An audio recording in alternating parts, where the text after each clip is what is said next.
Halo, assalamualaikum warahmatullahi wabarakatuh.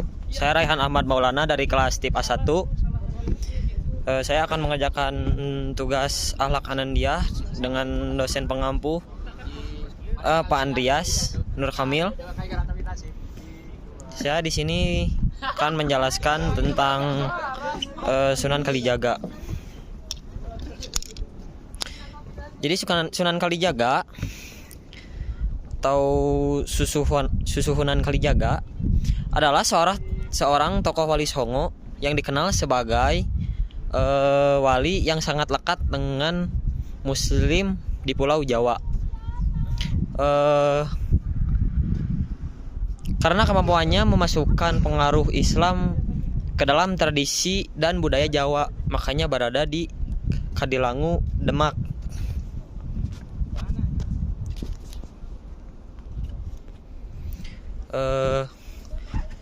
Sunan Kalijaga lahir 1450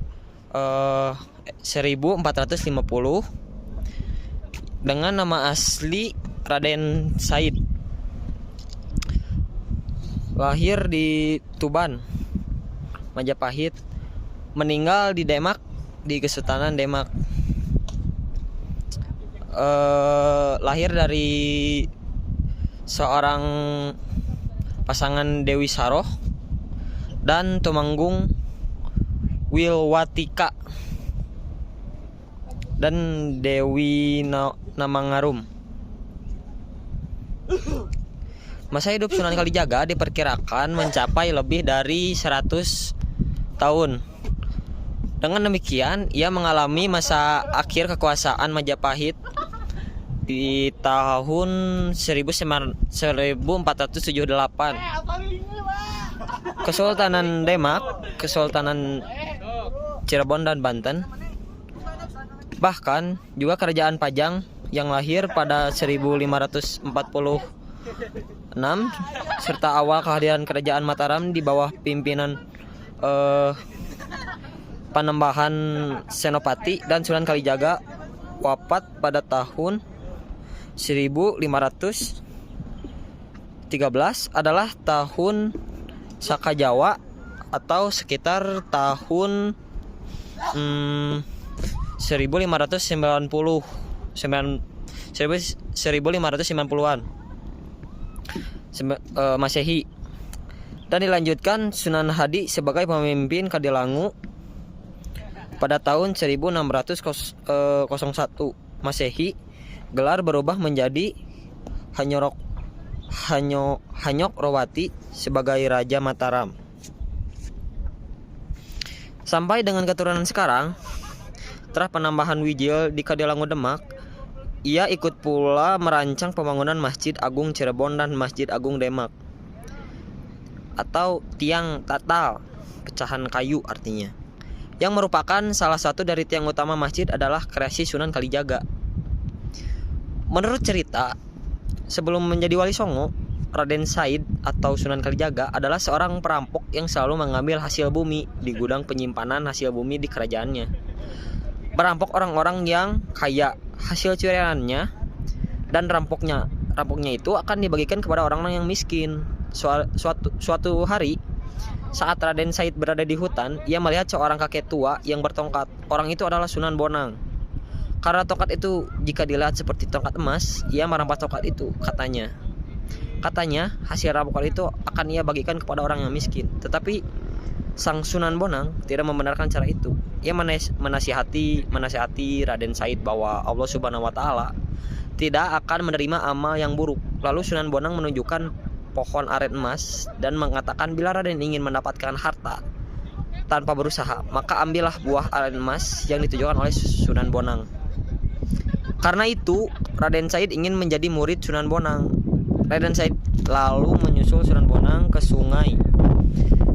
Raden Said berkata bahwa ingin menjadi muridnya. Sunan Bonang lalu menyuruh Raden Said untuk bersemedi sambil menjaga tongkatnya yang ditancapkan ke tepi sungai. Raden Said tidak boleh beranjak dari tempat tersebut sebelum Sunan Bonang datang. Raden Said lalu melaksanakan perintah tersebut. Karena itu, ia menjadi tertidur dalam waktu lama Karena lamanya ia tertidur, tanpa disadari akar dan rerumputan telah menutupi dirinya. 3 tahun kemudian Sunan Bonang datang dan membangunkan Raden Said karena ia telah menjaga tongkatnya yang ditancapkan ke sungai. Maka Raden Said diganti namanya menjadi Kalijaga. Kalijaga lalu diberi pakaian baru dan diberi pelajaran agama oleh Sunan Bonang. Kalijaga lalu melanjutkan dakwahnya dan dikenal sebagai Sunan Kalijaga. Namun cerita ini banyak direkukan oleh para sejarawan dan ulama berpaham salaf karena tidak masuk akal dan bertentangan dengan ilmu syariat dalam dakwah. Ia punya pola yang sama dengan mentor sekaligus sahabat dekatnya, Sunan Bonang. Paham keagamannya cenderung sufistik berbasis salaf, bukan sufi fantastik pemujaan semata. Ia juga memilih kesenian dan kebudayaan sebagai sarana untuk berdakwah. Ia sangat toleran pada budaya lokal. Ia berpendapat bahwa masyarakat akan menjauh jika diserang pendiriannya. Maka mereka harus didekati secara bertahap, mengikuti sambil memengaruhi. Sunan Kalijaga berkeyakinan jika Islam sudah dipahami, dengan sendirinya kebiasaan lama hilang.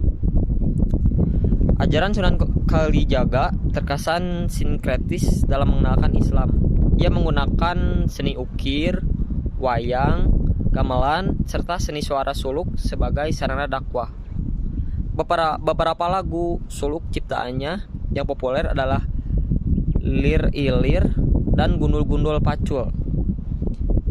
Dialah yang menggagas baju takwa, perayaan Sekatenan, Gerebeg Maulud, serta lakon carangan layang, Kalimasada dan Petruk